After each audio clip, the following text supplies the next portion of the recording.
Hi everyone! Thank you for taking the time to watch my video. This week I chose to focus on exploring what we mean when we talk about restraint and seclusion. This topic was difficult to learn more about because there have been instances where children have died from these certain practices. I also think it is important to point out before I get even more into this video is that children with lower socioeconomic status, children of color, or those with disabilities are disproportionately more likely to have these awful techniques used on them. These students who have already faced adverse childhood experiences are then being stripped away the possibility of having a caring adult in their lives, which, if we remember, is number one way to reverse the effects of ACEs. So, let's first talk about the differences between the two, restraint and seclusion. Starting off with restraint, which is often seen in two different forms, one being mechanical restraint and the other being physical. Both of these types of restraint can be categorized as either using a device or equipment to restrict your child's movement, or by physically immobilizing a child, not fully allowing them to use their arms, head, legs, or torso. So, seclusion. Seclusion can be defined as confinement to an isolated place without the ability to leave. This should not be confused with time out, which is used as a behavior management technique. Now you may be thinking, there's no way that these practices can be allowed, or maybe you're wondering, how can they go unnoticed?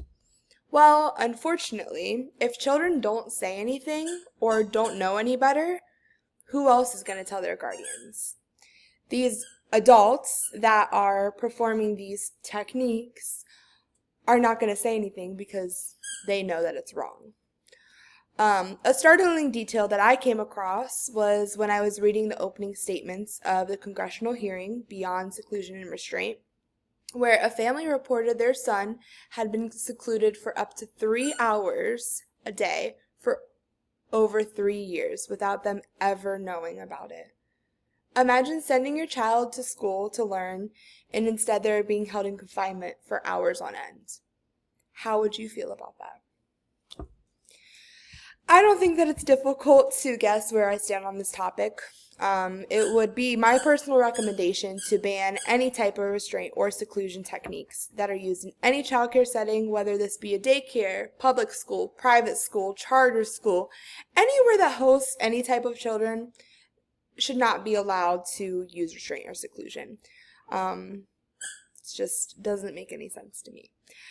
However, I also believe that in order to allow this to be banned completely, is that educators need proper de-escalation training to assist them in situations where they feel they have no other choice but to restrain or seclude a child.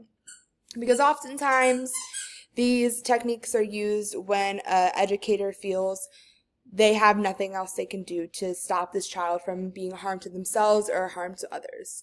However, if these techniques are leading to deaths, injuries, or any type of harm to the child, they shouldn't be allowed.